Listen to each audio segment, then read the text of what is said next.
Okay, Assalamualaikum. Boleh nampak saya ke? Boleh. Jelas ke suara saya? Jelas, tak? Jelas.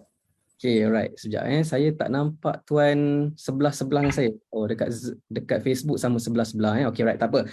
Okay, right. So, Assalamualaikum Tuan Bashrul Hafi. Apa khabar?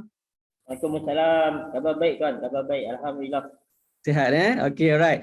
Okay, so kita akan start sesi personal coaching saham kita pada pagi ni. Tapi sebelum kita start, first and foremost, okay, saya kena baca disclaimer dululah. Boleh ke disclaimer? Sebab kita nak cakap pasal topik saham, dan personal coaching pula tu tentang saham. Jadi kita kena maklumkan beberapa perkara lah berkaitan dengan saham ni kan. Jadi sekejap saya nak open slide sekejap. Saya bacakan dulu and then kita start sesi kita. So this is sesi personal coaching khas untuk Tuan Bashrul Hafi. So ni disclaimer kita. Dan saya nak bacakan dulu lah, mesti wajib ni, penting ni. So first kali, semua informasi yang dikongsikan dalam sesi ini adalah berpandukan ilmu dan pengalaman penceramah. Sekiranya sesuatu kaunter saham, syarikat broker atau pelaburan disebut, ianya hanyalah untuk tujuan pembelajaran sahaja. Penceramah ataupun saya tidak memberikan nasihat kewangan atau nasihat pelaburan dan tidak memberikan cadangan atau recommendation untuk membeli atau menjual apa-apa kaunter saham, security atau instrumen pelaburan. Seterusnya, prestasi atau keuntungan masa lalu tidak menjamin hasil atau keuntungan masa depan. Walaupun penceramah telah berusaha untuk memberikan informasi yang terbaik dan terkini, tiada jaminan ketepatan, reliability dan menyeluruh berkenaan informasi yang disampaikan. Dan penceramah dan penganjur tidak mengambil tanggungjawab terhadap sebarang kerugian yang ditanggung bagi mana-mana keputusan yang dibuat secara langsung atau tidak langsung berpandukan mana-mana idea, strategi, teknik atau formula yang terdapat dalam program ini. Anda seharusnya berhubung dengan pihak pelaburan berlesen sebelum membuat sebarang keputusan pelaburan. Dan penceramah dan penganjur juga tidak menjalankan aktiviti mengambil deposit bagi tujuan melakukan pelaburan bagi mana-mana pihak. So this is a disclaimer yang saya akan sentiasa bacakan di mana-mana program saya dan dalam perkongsian saya. Semoga kita ada sesuatu kejelasan lah tentang sesi yang kita buat lah. So Tuan Bashrul, jelas ke disclaimer saya tadi? Jelas tuan, jelas. Jelas, Alhamdulillah. Dia senang kalau orang faham dan jelas, senang. Yang masalah kalau tak faham bahasa. Itu masalah. Right. Jadi kita boleh teruskan sesi kita pada pagi ni. Saya first of all, saya sangat seronok dapat bersama dengan Tuan pada hari ini, dan Tuan merupakan followers di Facebook Nizam Malik page yang komen dekat posting saya. Dan komen Tuan adalah yang terpilih terpilih untuk dapat sesi personal coaching pada hari inilah. Jadi sebelum kita pergi lebih lanjut lagi juga, mungkin Tuan boleh perkenalkan diri dulu, your background dalam saham, mungkin kerjaya Tuan ke apa yang Tuan nak share, dan apa situasi Tuan dalam saham supaya kita boleh bincangkan pada hari inilah. Silakan Tuan. Assalamualaikum. Selamat pagi kepada semua yang mendengar lah. Saya Bashrul Hafi bin Johari. Sekarang saya berasal dari Pulau Pinang, tapi saya menetap di Kuala Lumpur. Tuan, mic tu boleh dekat sikit tak dengan cuba test? Boleh. Macam tu baru clear. Macam dalam air cakap. Alright. Saya Bashrul Hafi bin Johari, berasal dari Pulau Pinang, tapi sekarang saya menetap di Kuala Lumpur. Kerja di sini lah. Jadi background tentang saham ni, saya ni tak lah pakar ataupun yang selalu trade. Cuma saya ni tengok market lah kadang-kadang tu je. Macam tu je lah. Saya tak selalu sangat lah. Jadi sekarang ni saya pun tengah mengumpul modal untuk buat masuk dalam account tu. Jadi macam tu lah, saya kurang, jadi banyaklah ilmu yang perlu saya pelajari tentang saham ni lah. Jadi saya kalau dengan Tuan Nizam ni, saya dah MO, satu FSM pun saya dah pernah join, satu WSM, sekarang yang terbaru PSN lah. Jadi banyaklah yang saya perlu belajar lagi lah. Macam tu lah kan. Baik. So Tuan dah start dalam saham lah, basically dah agak lama, and then account CDS dah ada lah, of course lah. Of course dah ada. Account CDS pakai account CDS apa? Saya ada RSP, M+. M+. RSP, M+. So yang aktif Tuan pakai? RSP. Aktif RSP lah.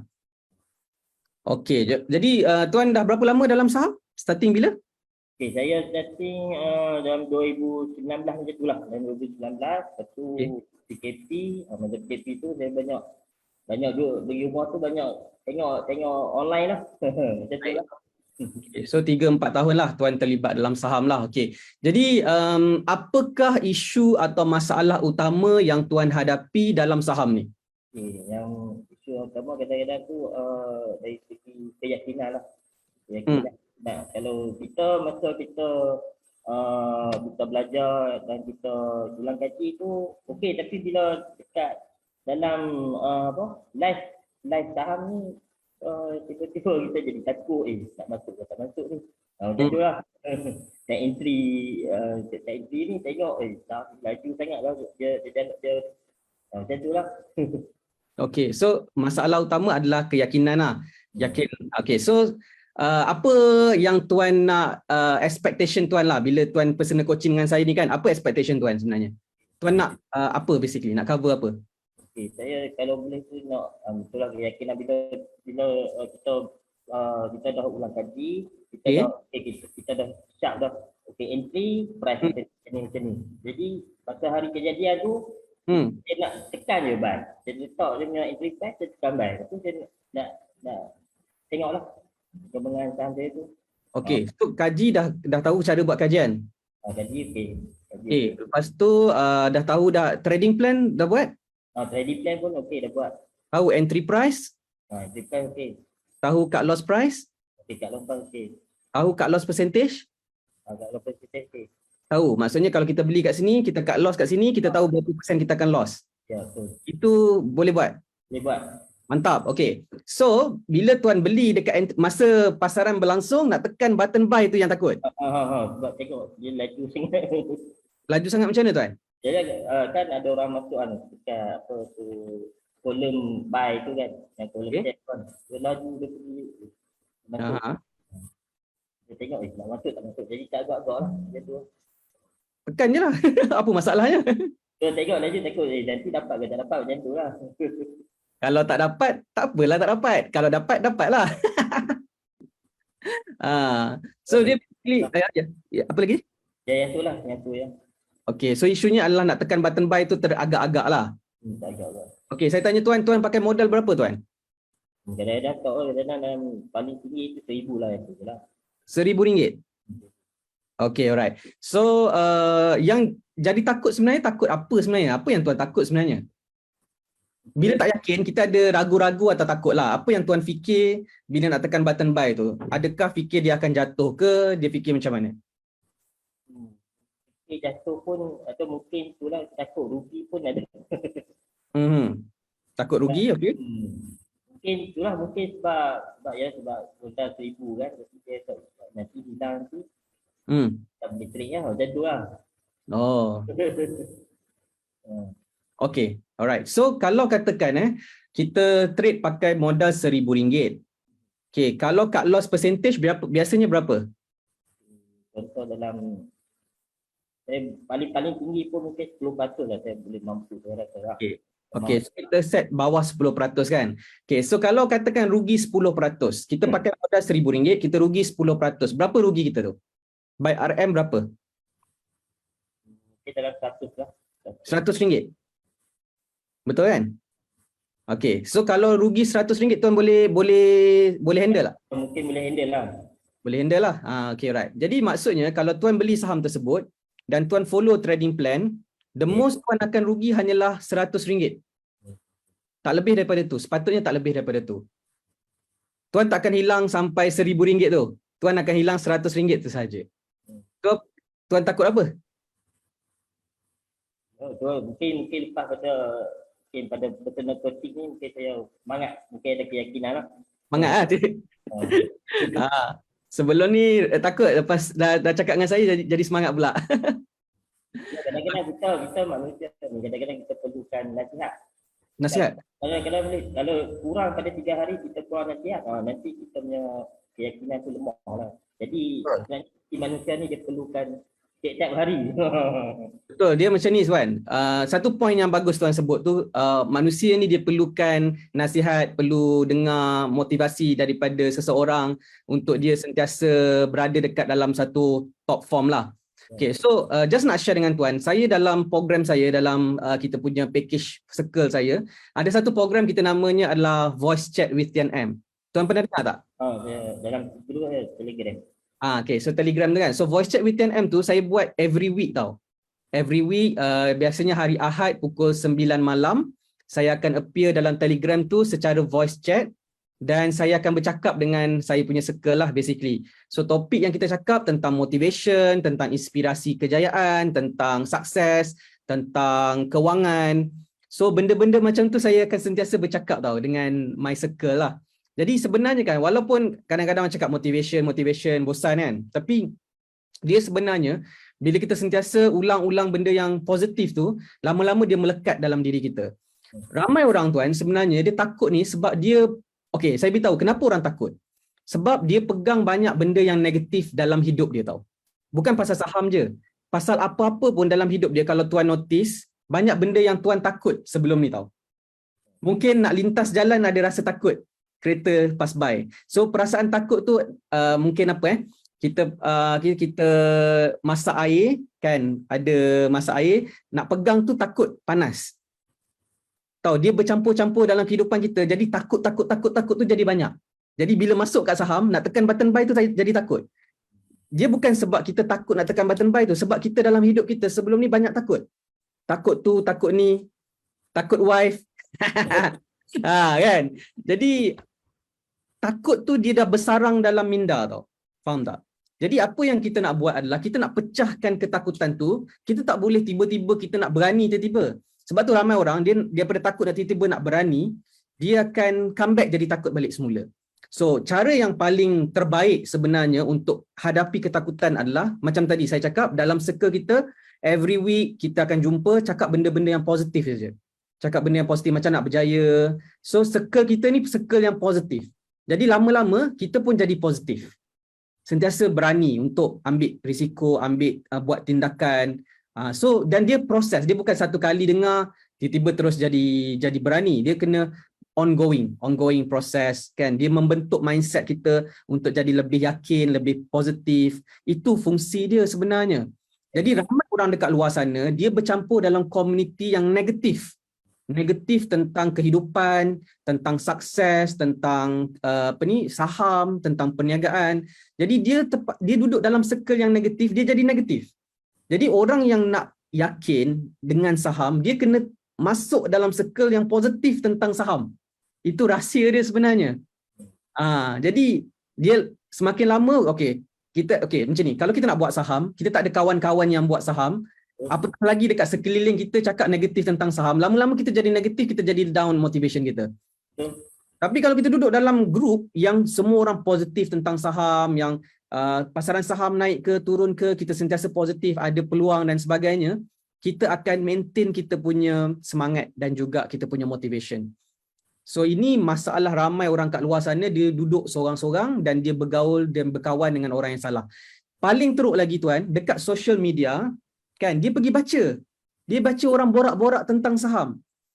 Kan? Orang tu kutuk saham, orang ni kutuk saham, apa semua dia pergi baca. Lepas tu dia jadi macam lost. Nak buat apa ni dalam saham?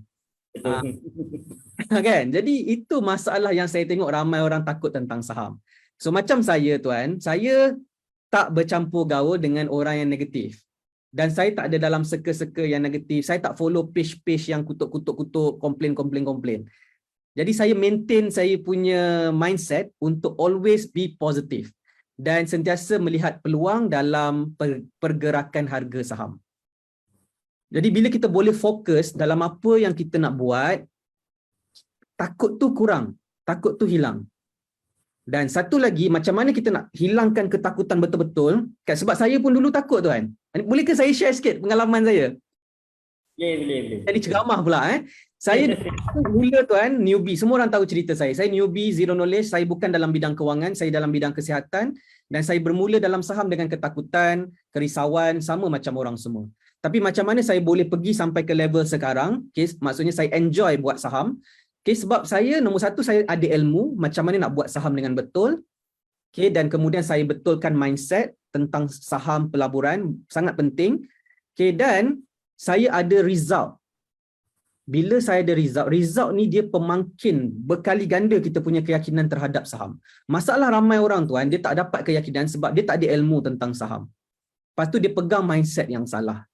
Lepas tu bila dia buat saham, dia tak dapat result. Dia loss.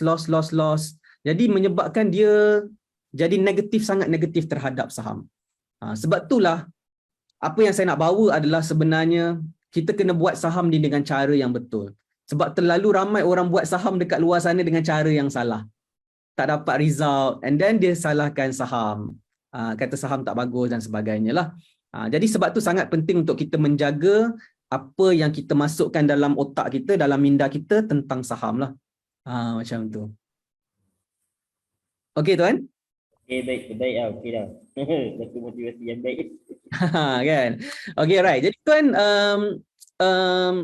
takut kan? Satu lagi takut, macam kita nak start untuk buang takut ialah kita start dengan modal yang rendah. Kita tak boleh pakai modal yang terlalu besar. Sebab macam tuan cakap, kalau RM1,000 habis RM1,000 macam mana? Sebab tu kalau tuan belum ready untuk RM1,000, pakai modal yang rendah dulu, RM500, RM300.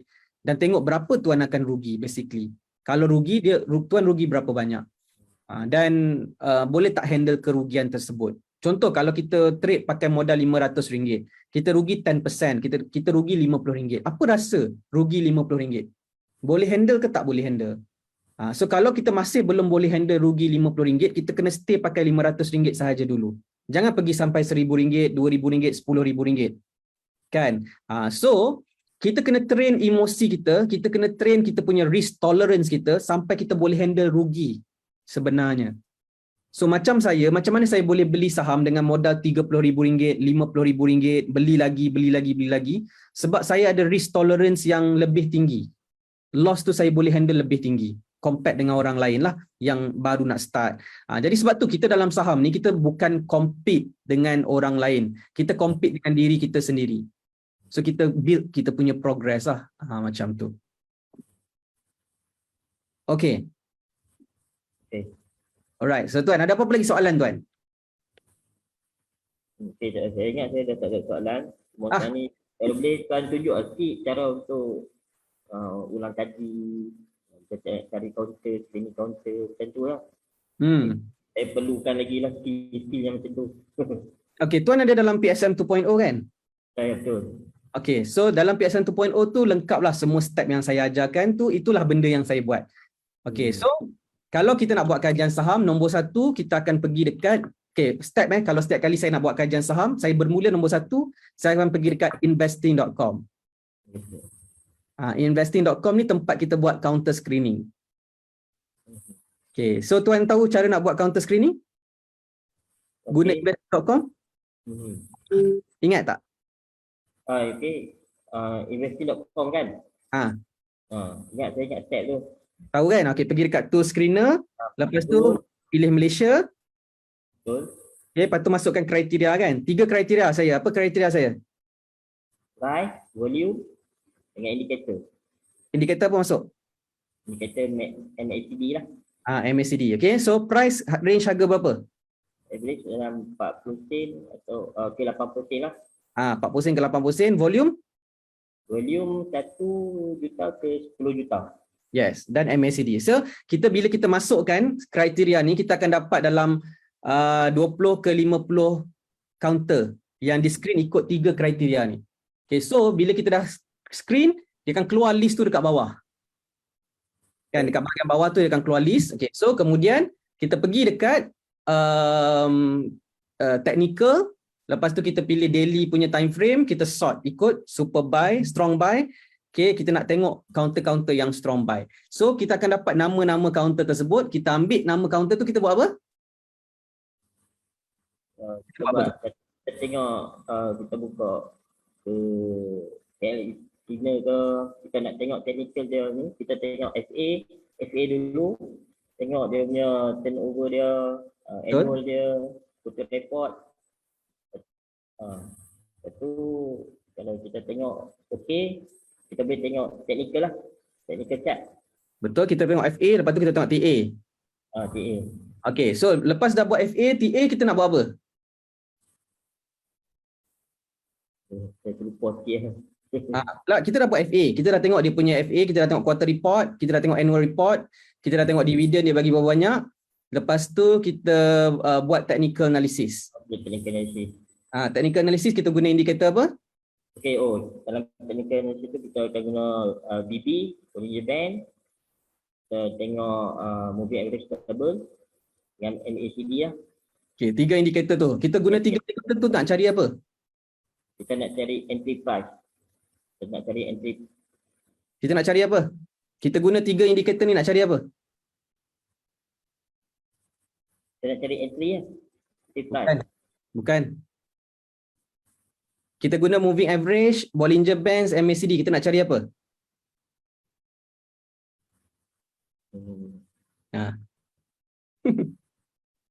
Plan trading. Kita cari plan trading kita. Bukan. Kita nak cari apa? Kita tengok moving average, kita tengok Bollinger Bands, kita tengok MACD. Kita nak cari apa? Jadi tiga tu nak cari entry price ya. Okey. Jawapan dia betul tapi tak berapa tepat. Ada jawapan dekat komen betul ni. Pak Din jawab. Kita cari setup permulaan uptrend. Okey. Oh no, ya tu betul. Okay. Ingat step dia adalah kita guna moving average, Bollinger Bands, MACD, cari setup permulaan uptrend. Kita kena baca moving average dengan betul, kita kena baca Bollinger Bands dengan betul, MACD kena baca dengan betul. So apabila kita baca buy signal, ada buy signal berurutan, moving average buy, Bollinger Bands buy, MACD buy, kita akan berada di permulaan uptrend. Okey. So, key dalam technical analysis nak cari permulaan uptrend, bukan cari entry. Bukan cari entry, bukan cari nak buy ke, belum lagi. Cari permulaan uptrend dulu. Jumpa tak permulaan uptrend? Kalau tak jumpa, keluarkan counter tu. Keluarkan. Cross out. Dia step tau, step. Sebab tu ramai orang buat kajian saham, dia terus sibuk nak beli counter apa. Bukan sibuk beli counter apa. Jangan beli counter selagi you tak faham apa yang you kaji. Sebelum you tahu apa nak kena buat. Okay, so cari setup permulaan uptrend. So daripada banyak-banyak counter, dalam mungkin 10 counter kita kaji, bukan semua counter ada permulaan uptrend. Ada counter yang terlepas dah, dia dah pergi permulaan uptrend, dia dah naik dah. Ada counter yang cun-cun di permulaan uptrend, dia betul-betul semua buy signal, tapi jarang dapat. Dan ada counter yang dia belum permulaan uptrend, dia baru MACD golden cross tapi dia belum super buy signal. So kita nak ambil counter-counter yang belum permulaan uptrend tu, kita masukkan dalam watchlist. Bila masuk dalam watchlist, kita nak follow harga saham dia ni sampai dia berlaku super buy signal, sampai ada setup permulaan uptrend. Kalau kita jumpa counter yang cun-cun di permulaan uptrend, memang kita terus boleh pergi dekat trading plan, terus buat trading plan. Tapi jarang kita buat counter screening terus jumpa. Kalau jumpa tu memang terbaik memang peluang tapi kalau tak jumpa, cari yang belum jadi permulaan uptrend. Dia baru golden cross dekat bawah dan dia baru nak start, ataupun dia line biru baru naik atas line kosong tapi line merah kat bawah belum lagi line kosong. Something like that. Okay, jadi bila kita jumpa situation macam tu dan kita dah masukkan dalam watchlist, setiap hari sebenarnya kita monitor sampai permulaan uptrend tu berlaku. Bila permulaan uptrend berlaku, kita buat apa? Kita buat apa? Bila kita jumpa permulaan uptrend, kita buat apa? Tuan? Kita ni masuk sebagai watchlist. Okay. Lepas tu kita monitor. Okay, katakan counter yang kita monitor tu dia berlaku permulaan uptrend. Kita nak buat apa lepas tu? Guna entry ya. Moving average buy signal, Bollinger Bands buy signal, MACD buy signal. Kita buat apa? Kita cari entry price Kita cari entry price dan yang lebih tepat kita set up trading plan. Trading plan. Kita tetapkan entry price, kita tetapkan support price kita tentukan cut loss price kita tentukan cut loss percentage kita berapa. Faham tak ni step ni? Okay. So bila kita dah tahu kita punya trading plan dah jelas, baru kita boleh beli. So ketika pasaran berlangsung, kita tekan button buy ketika pada entry price yang kita dapat tersebut. Lepas tu kita monitor saham yang kita beli tu sama ada dia naik melepasi upper Bollinger Band atau dia turun ke ruangan lower Bollinger Band. Itu je kita buat. Ini kita cerita tentang PSM 2.0 punya modul lah. Basically. Faham tak? Jadi ini benda yang kita kena buat step by step, step by step. Okay, so kita nak berada di permulaan uptrend, kemudian dia naik, terkeluar Bollinger Band, kita jual. Macam tu. Boleh nampak tak tuan? Boleh. Okey, ada so far ada apa soalan tentang this strategy? Cara ni. Tuan rasa apa sebenarnya? Tuan rasa boleh buat ke atau apa masalahnya? Saya kalau kaji tu okey, saya okey. Saya tak ada masalah, kaji tu okey. Kan saya ikut step, saya tengok video yang dalam PSM 2.0 tu. Okey. Okey. Tak biasalah, kadang-kadang ada jumpa counter kan, kadang-kadang tak jumpa. Cuma kalau ada lagi sikit nak jadi supervisor tu, kita tunggu dia betul-betul jadi supervisor pun okey jumpa. Jadi semuanya bila macam tu, bila kita ada jumpa tu, hari kejadian tu, yang tu je nak. Okey. Kita nak masuk tu. Okey, contoh macam ni tuan, kalau kita tengok So this is boleh nampak slide saya warna putih? Okey. Nampak okey, alright. Kejap mana color ni? Color. Okey, alright. So okey, sekejap ni. Okey. Nampak tak saya lukis ni? Okey, ni apa ni? Line lah. Trend line Okey. Lukis buruk sikit lukisan. Okey, alright. So ini adalah apa ni? Ni apa saya lukis ni? Bollinger Band. Bollinger Band. Okey, so kalau harga saham tu naik, terkeluar apa Bollinger Band, kita boleh beli tak kat sini? Boleh. Tak boleh. Sebab apa tak boleh? Dia punya rule dia keluar pada tu memang tak boleh, sebab dia dah lebih pada upper BB lah. Terkeluar daripada upper BB maksudnya dia ruangan sell. Jadi kita tak boleh beli kat sini, betul? So kita kena buat apa kalau dia terkeluar upper BB ni?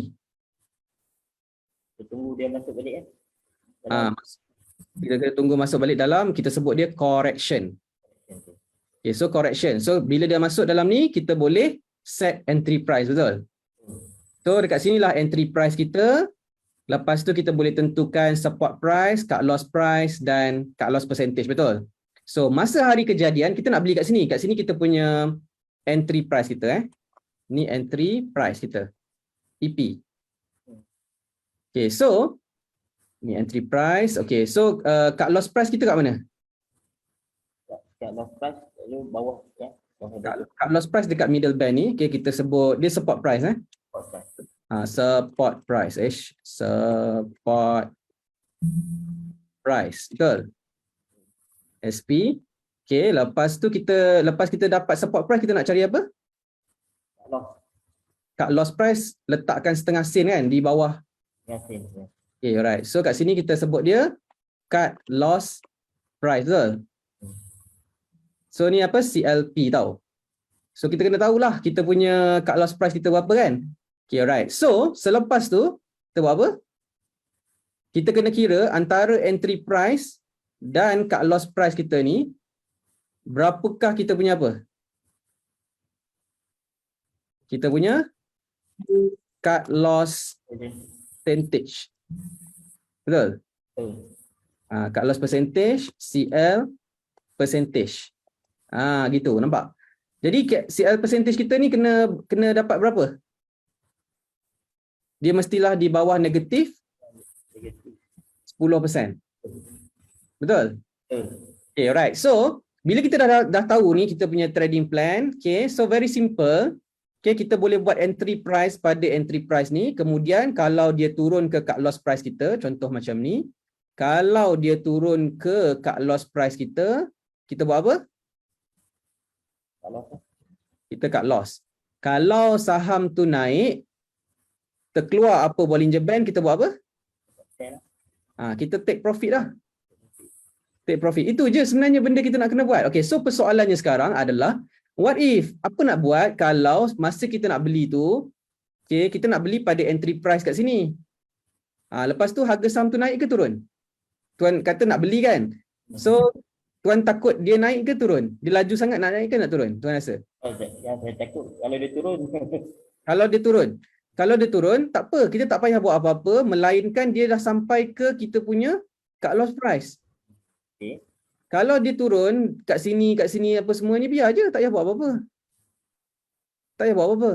Tapi kalau dia kena CLP baru kita cut kat sini.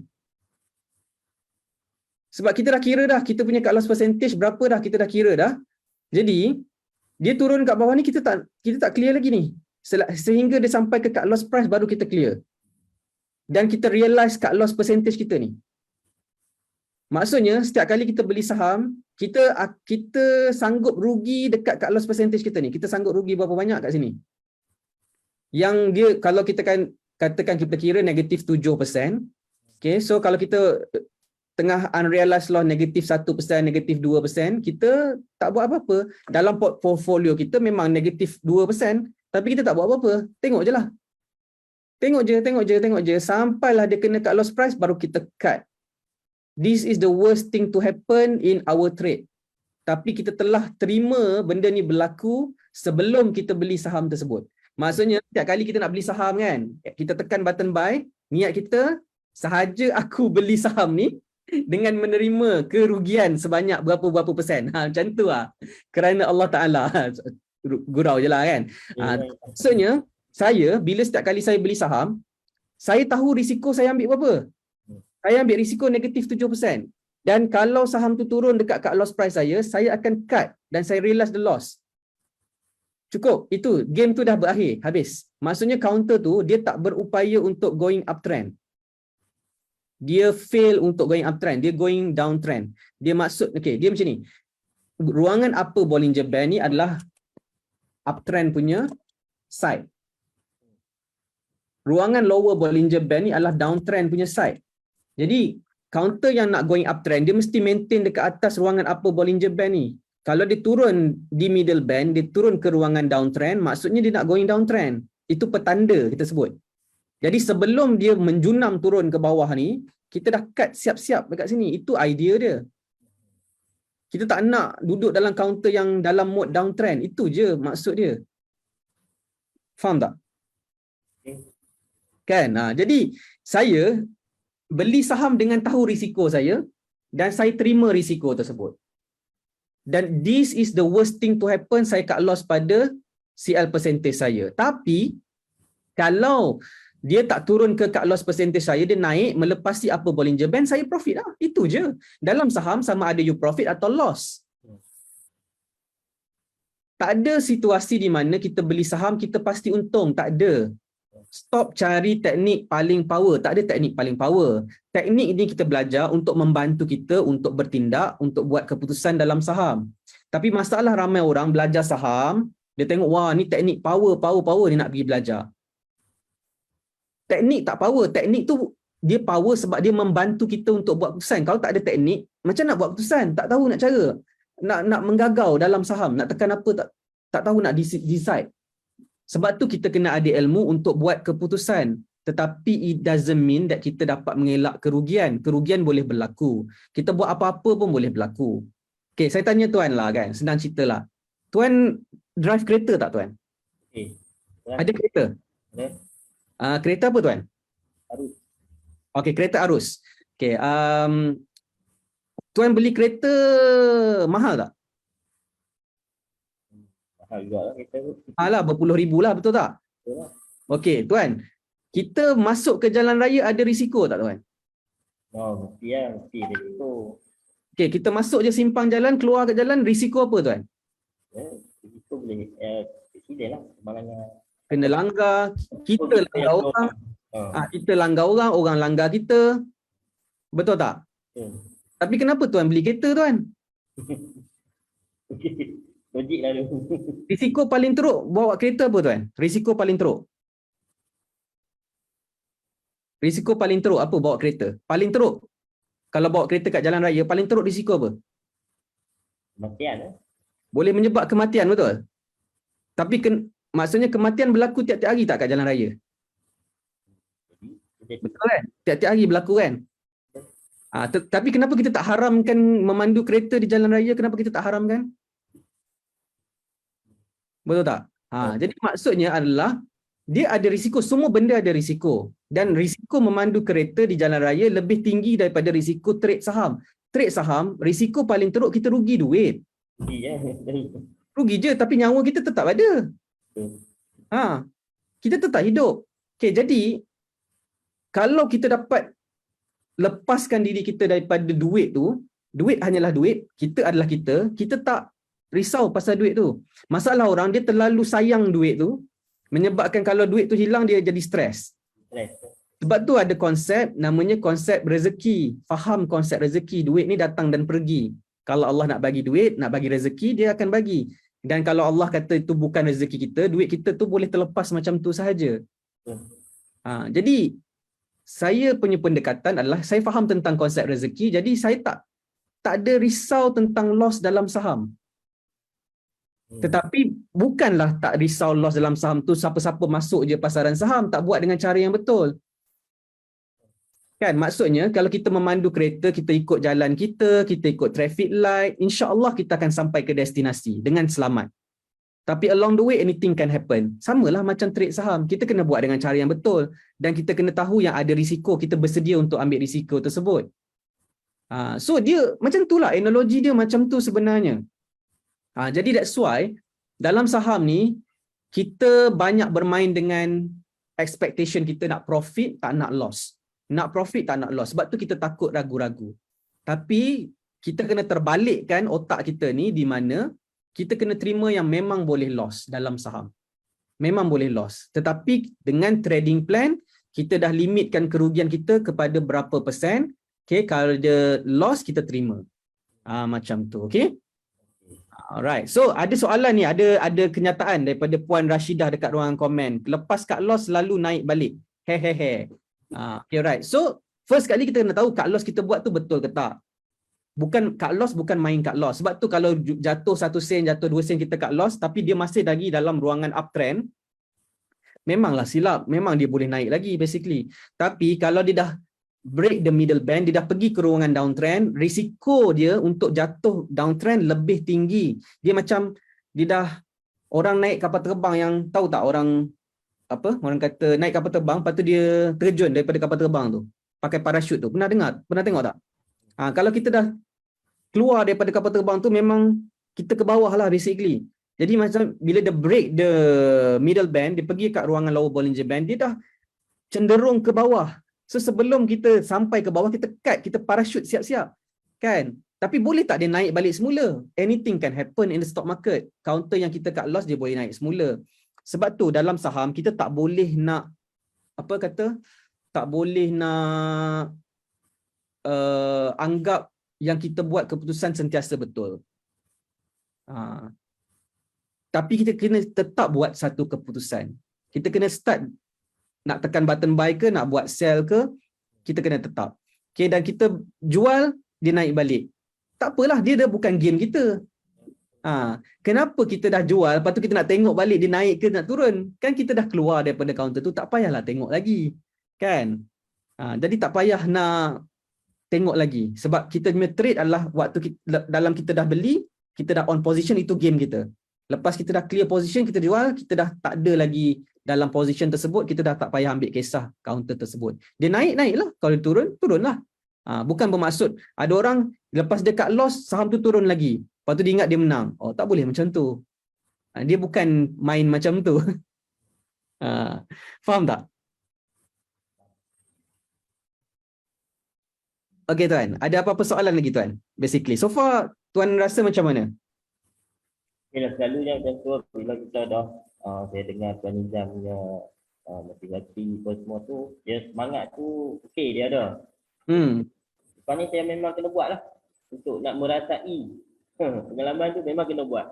Kalau kita selalu duk tunggu ke ataupun duk takut-takut lagi, mungkin dia tak jadi benda tu. Jadi macam Tuan Nizam dulu pernah newbie, lepas tu pernah meraih pengalaman loss, pengalaman untung. Betul? Kan? Jadi saya pun nak kena ikut jejak macam tu. Ya. Okey, so tuan, basically tuan buat saham ni sebab apa tuan? Apa yang menyebabkan tuan pilih saham? Okey, salah satunya yang itulah ni untuk buat saham nak meningkatkan kita punya ekonomi lah, yang itulah yang pertamanya kan. Okay. Yang keduanya memang niat saya untuk membantu lah kedua ibu bapa saya, di keluarga yang ni sebab saya pun yang tolong kan. Jadi dia orang ni macam lalu berharap dekat saya yang tolong ni. Macam itulah. Baik, tapi kenapa saham? Kenapa tak buat benda lain? Memang kita nak tolong ibu bapa kita. Permulaannya tu bila saya dah dikenalkan dengan saham. Jadi saya rasa saham ni macam okey lah. Semuanya dia dikenakan ilmu. Kalau permulaan dulu masa dulu belum kenal-kenal tu terus nak buat. Tapi bila tengok orang ni duk macam yalah masa tu PKP kan. PKP tu. Saya baca banyak komen saham ni tipu lah saham ni. Aku masuk tak untung pun. Sebab tu permulaan PKP kan. Jadi saya pun saya cuba tunggu, saya tengok tuan ni banyak saya tengok yang tuan ni dah lah banyak bagi banyak bagi motivasi lah. Saya nak baik lah, nak teruskan dengan saham lah. Itulah. Sebab saya di permulaan tu kalau saya permulaan dengan contoh batu kereta, mungkin lah kalau saya jumpa dengan batu kereta ni seronok lah. Saya nak batu kereta je lah, dia tak mau tahu benda lain. Macam tu. Tapi sekarang ni bila saya dah kenal saham pun saya pun ambil tahu juga hal-hal lain kan. Maksudnya bila kita compare tu saham ni macam kena dengan diri saya tu, mungkin kena dengan diri saya. Cuma saya lagi lah nak kena ilmu yang saham ni saya tengok tak lain, kena cari, memang kena dengan ilmu. Kalau main masuk je memang habis lah macam tu lah. Betul. Okay, alright. Okay, jadi tuan, apa perasaan tuan? Hari ni kita dapat sesi personal coaching hari ni. Adakah tuan belajar sesuatu? Memang. Belajar tuan sebenarnya? Alhamdulillah lah. Saya banyak membantu lah. Tentunya dari segi keyakinan tu lah. Kalau kita lepas pada kita di macam satu motivasi tu, dia macam jadi satu fresh lah kat diri kita. Lepas ni memang kena buat. Macam tu lah. Saya punya kata sekarang macam tu lah. Memang lepas ni kena buat. Mungkin lepas ni tu dia jadi counter. Dah tahu kan, ilmu dah ada tapi tak buat kan. And kita banyak fikir tuan. Kalau loss macam mana kan. Ingat pesanan saya, rezeki ni Allah bagi. Kita manusia, kita kerja, usaha. Kalau rezeki kita insya-Allah tak ke mana. Tapi kalau kita tak usaha, macam mana nak sampai rezeki tersebut kan? Sebab kisah Siti Hajar yang ditinggalkan Nabi Ibrahim. Kan, dia hentak-hentak kaki dia kan, keluar air Zam-Zam kan. Kalau ikut Allah nak bagi, tak payah hentak-hentak kaki lah, air Zam-Zam keluar macam tu je kan. Sama juga dengan Siti Maryam, lapar kan, lepas tu kena goyangkan pokok ke macam mana tak, lepas tu jatuh buah kurma ke apa lah, something like that lah kan. Jadi usaha, Islam mengajar kita untuk berusaha, mencari ilmu, dan Allah akan bagi rezeki seperti mana yang tertulis untuk kita. Kalau bukan rezeki kita, tak payah nak risau. InsyaAllah ada rezeki lain. Rezeki kita tak ada kat sini, mungkin rezeki untuk orang lain. Jadi dalam masa yang sama juga, ingat kita dalam mencari rezeki ni, kita kena jaga keberkatan. Keberkatan dengan ibu bapa kita, keberkatan dengan guru kita, dengan keluarga kita. Sebab kan, kita berjaya, kita dapat rezeki, dapat kekayaan bukan sebab kita pandai. Bukan sebab kita semayang bagus sangat, banyak sangat semayang, tapi mungkin sebab kita menumpang rezeki keluarga kita. Mungkin rezeki tu anak kita punya, tapi dia datang melalui kita. Sebab dia masuk ke kita, rezeki tu kita bagi kepada dia. Jadi sebab tu kita ni belajar untuk jadi orang yang bertanggungjawab, jadi orang yang menjaga keberkatan dalam kehidupan. Sebab itu asbab rezeki masuk melalui kita. Inilah benda yang saya pegang. InsyaAllah kesempatan ni saya share lah sedikit sebanyak tentang benda ni lah. Okay tuan. Okay, alright. Jadi ada apa-apa lagi tuan nak cakap sebelum kita akhiri sesi ni tuan? Mungkin? Cakap tulang lah. Apa-apa pun macam tuan cakap tadi, susah lah. Susah macam mana pun. Kalau kita duk macam tengok orang tapi kita duk pelekeh kan, tengok orang ni buat macam ni tak kena, dia tak semestinya semua nak kena dengan kita punya perasaan, tak semestinya kan. Yang penting kita kena usaha, yang tu je. Itulah cepat.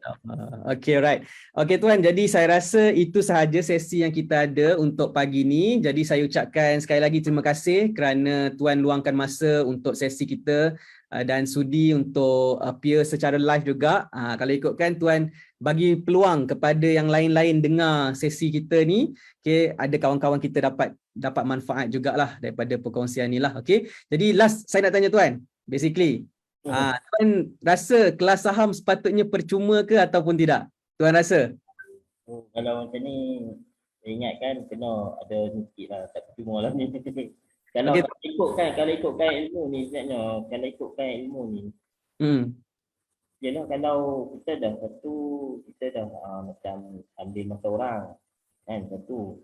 Satu lagi, dia bagi komitmen kat diri kita tu, satu yang biasa kita tak perlu, taklah percuma kan. Kita bayar sikit, dah kita macam kita menggunakan khidmat orang, macam tu lah. Baik, faham. Okay. Alright, jadi saya rasa itu sahaja untuk sesi kita pada hari ini. Saya ucapkan terima kasih banyak Tuan for your opinions dan komen Tuan yang terbaik. Okay, dan saya doakan Tuan berjaya. Okay, di keberkatan hari Jumaat ni, saya doakan Tuan dipermudahkan segala urusan Tuan dan Tuan akan mencapai impian kewangan Tuan, dapat bantu keluarga Tuan. Okay, insyaAllah dilancarkan rezeki Tuan, insyaAllah. Okay, right. So sampai sini saja Tuan. Kita jumpa lagi Tuan. InsyaAllah baik. InsyaAllah kita akan jumpa lagi. Okay, take care. Assalamualaikum. Assalamualaikum.